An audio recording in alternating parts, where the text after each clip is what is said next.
Барлығыңызға сәлем достар. Бүгінгі біздің арнамызда анардың 10 түрлі пайдасы атты кеңесі болады. Бізді қолдап арнаға тіркеліп, лайк басып, достарыңызбен бөлісіп, қоңыраушаны басып отырамыз. Анардың 10 түрлі пайдасы.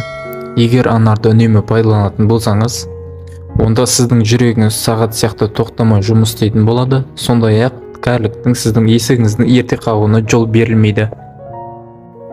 Анар жемісі шырыны қандай дәруменге бай екені барлығымызға да таныс. Өйткені бұл жеміс туралы аз жазылып жүрген жоқ.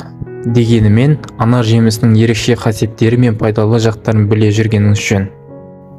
Анар туралы бірінші кеңес. Анар адам организмінің құнарлы заттарымен қамтамасыз етіп отырады. Оның құрамында 15 түрлі амин қышқылы бар. Сонымен қоса К, С, В9, В6 дәрумендері мен минералдарға калий, мырыш, фосфорға бай. Анар калориясымен төмен жеміс. 100 грамм жемісте бары жоғы 72 килокалория болады. Шырынның құрамында танин болуына байланысты және жемістің қабығы медицина асқазанының жұмысы бұзылғанда, ал кепкен бұтақтары мен дінінің қабығын ішек құртына қарсы дәрі ретінде қолданады. Асқазаны ауыратындар, асқазан сөлінің қышқылы жоғары, гастритпен ауыратындар, сондай-ақ энтероцелиттен ауырғанда анардың ащы сұрыптарын пайдалануға болмайды. Үшінші пайдасы. Қанның құрамында темір аз болса және адам сүйектері сынғанда тез біту үшін анарды жеу керек. Төртінші пайдасы. Анар шырынының тағы да бір ерекше қасиеті, ол радиация әсеріне шалдыққандарға көмектеседі. Анар жемісінің бесінші сыры. Анар шырыны иммунитеттің жағдайын жақсартады. Нәтижесінде ағза тұмау сияқты ауруларға шалдықпайды. Жөтел кезінде тіпті анар шырыны мен тамақ шаюға кеңес беріледі. Анар шырынының алтыншы құпиясы. Анар құрамында калийдің мөлшері өте көп болғандықтан, ол қан қысымын төмендету үшін өте тиімді болып табылады. Анардың жетінші пайдасы.